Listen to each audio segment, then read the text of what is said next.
It's not about communication skills or professionalism, all the things that you might hear.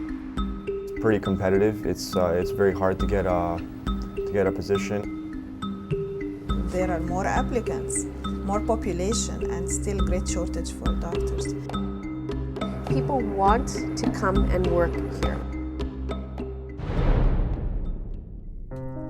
Canada, a country once proud of its health system, is suffering an unprecedented shortage of doctors. Diego Delgado, an Argentinian doctor from the Toronto General Hospital, illustrates the collapse of the system. You don't need to go far from Toronto to see that there is a huge demand of family physicians. Canada needs more doctors, but the graduates from local medical schools are very limited. There is a very small number of graduates from universities, from medical universities in Canada. That's the main problem.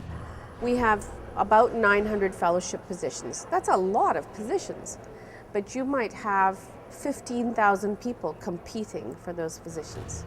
You will need to compete with all the Canadians and thousands of people coming here every year to get or enter into this small pool of opportunities. And training doctors is expensive. Generally, they say across Canada that the cost has been anywhere from $80,000 to $150,000 per resident. There are a large number of physicians trained abroad that could be very useful to cope with the shortage, but for them, the journey to become Canadian doctors is far from easy.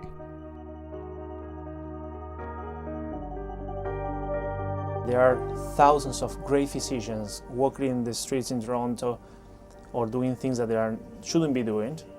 So that's what I get very upset, knowing that there are family physicians in need an hour from here, and you have family physicians working here. There are many people who come and they are actually the ones who teach us. Here is Iman Kidis. Her husband is not allowed to work in Canada and was forced to practice medicine in Egypt while applying for his Canadian credentials.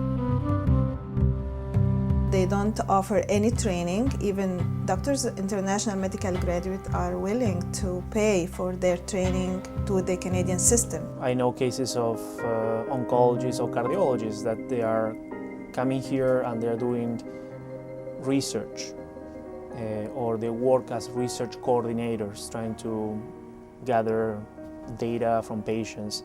So they are not really practicing medicine. If he work here, he can work pizza delivery or taxi driver. Some people, some physicians, they said they just forget about it. But to work in Canada, foreign doctors have to overcome a formidable barrier. You can practice in Ontario without a license from the college. The biggest obstacle has always been a gatekeeper attitude among some of the professional agencies that have been in the past unwilling to be part of the solution.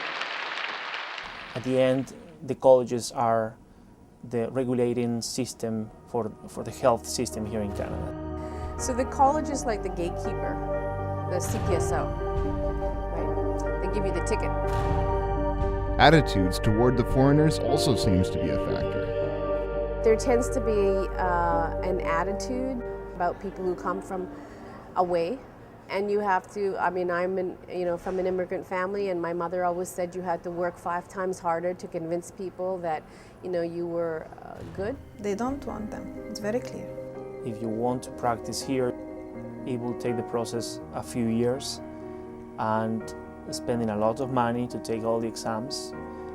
And at the end, you may not have the opportunity. To my point of view, it's unfair, of course. It's unfair. The authorities claim they are addressing the problem. I'm not sure if the government is doing enough. It's a political issue that is in the agenda of all the politicians in the province and in Canada. And unfortunately, we don't see those changes. They are saying, yes, we have more openings, we have more slots, but there are more applicants, more population, and still great shortage for doctors. They will need to work more on trying to open the doors for more physicians to practice in Canada. Thousands of patients, meanwhile, are waiting for solutions. Some are running out of time and they will simply die.